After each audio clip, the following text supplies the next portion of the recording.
This is the Smallrig cage for the EOS R. Stay tuned, we'll go through all the components and how it all came together.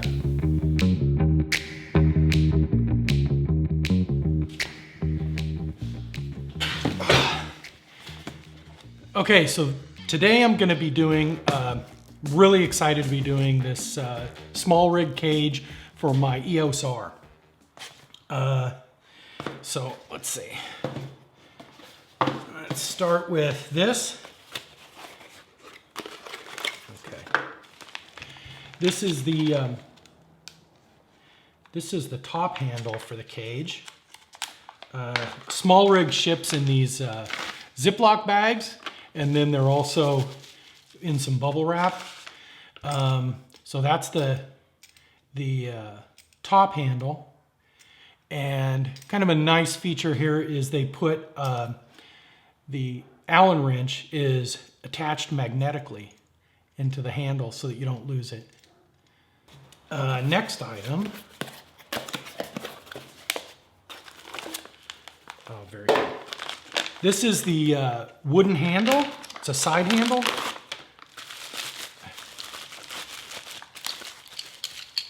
Love it. So this can either, it's universal, so it can either go on the left side or the right side. I'll show that. Okay, this is the cage itself.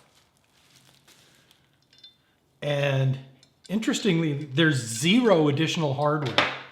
So there's no, the only screw, it just attaches by the center screw to the camera. So.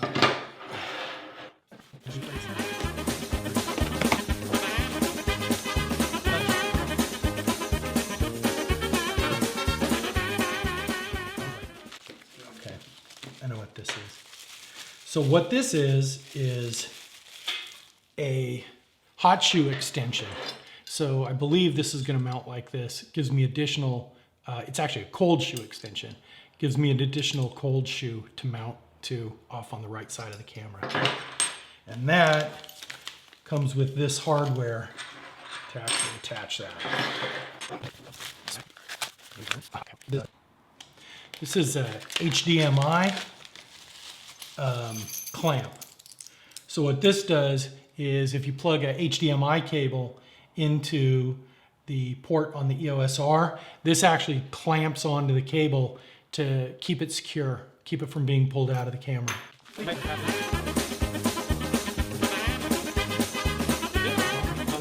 So what this is this is a monitor clamp. And so you would mount external monitor on the camera using this clamp.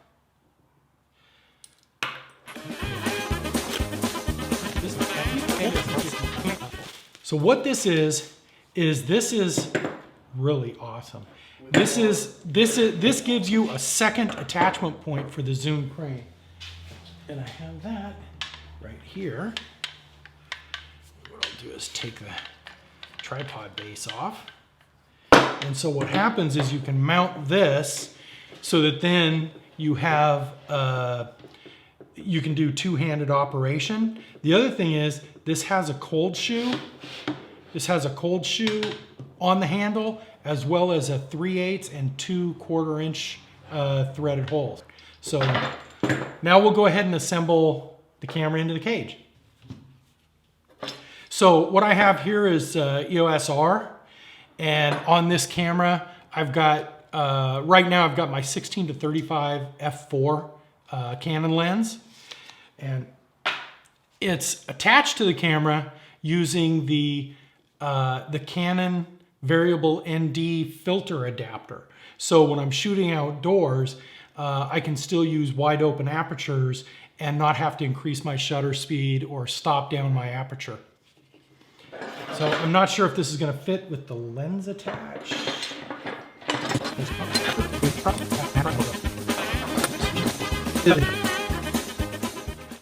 So I'm not going to take it completely tight initially.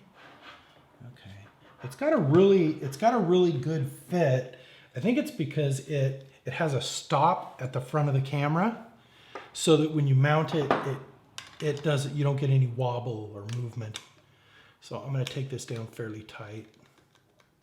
There. Nice. Very nice. Okay. So now the next thing I'm going to add is the top handle. And the top handle has a RE connector. And unfortunately, it's aligned the wrong way. Okay. So now the pins are side to side, which is the orientation on the camera. Now, you can actually assemble this two different ways. You can assemble it with the handle back. One of the things to notice here is that with this assembled this way, it's not really going to get in the way of the eyepiece. So I should still be able to put my face up to the eyepiece even with the handle attached. The other alternative is you can turn it around this way. This would be really handy if you have a heavy lens on the front, because now it moves the center of gravity more forward. If it's like this, the center of gravity is a little bit further back. So I think for right now, I'll assemble it this way because it's not an outrageously heavy lens. And see, the two pins that come through the RE connector make it so that even if it loosens, it won't go sideways. The other nice thing about this is the connector has it has a couple of holes in it so that you can insert a wrench just to make sure you get it nice and tight. There. Okay, so that's the top handle. Now we're going to do the left side handle. And for this, it's, by the way, this also has a magnetic wrench that stays right with the handle, so you don't have to worry about losing it. And there's Allen screws in here. If I loosen those, I can adjust the handle up or down. I can also take it completely out and turn this whole thing around so that the handle's back more.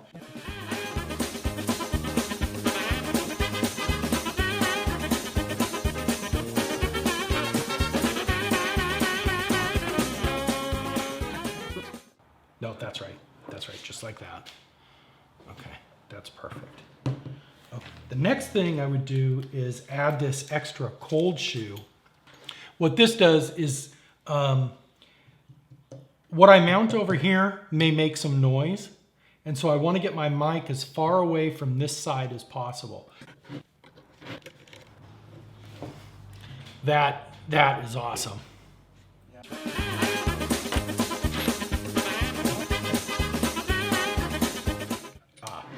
Got it. So this is a monitor mount, and it attaches to the monitor through this quarter 20 screw here. Nice. Okay, one last thing I'm going to try. This guy. It is on there. It is. And this can then be mounted on a tripod. It can be mounted on a monopod. And by having the wider grip, I'm hoping that it'll give me a little bit smoother video. This is an image stabilized lens, so it'll be interesting to see. What kind of footage? Yeah, so right now,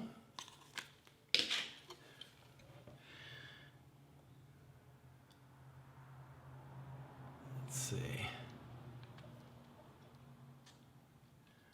Okay, this should be 4K. Okay. This is 4K 30.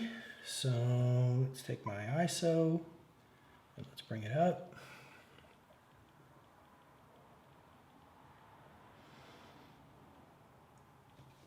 Okay. And let's zoom in.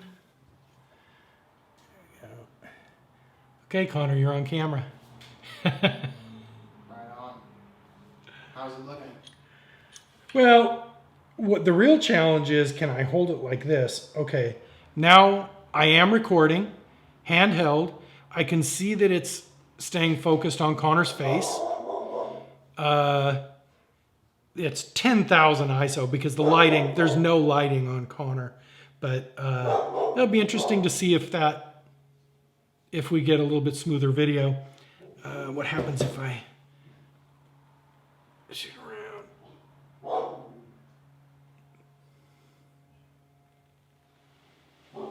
It feels pretty smooth. And now it's doing face tracking. It's on you again. Okay. Well, anyway, that's part 1. And in another week or so, we'll be doing part 2 of this video where we complete the build out with Atomos Ninja 5 on the rig. What kind of stuff we're going to be doing part 2? Adding zoom? Yeah, next week, adding on to it, we're just going to be adding the external monitor, but I'm also going to report back on how this rig works, both handheld and on a tripod and with a monopod. So anyway, thanks for watching. Bye-bye. Right shot photography and video.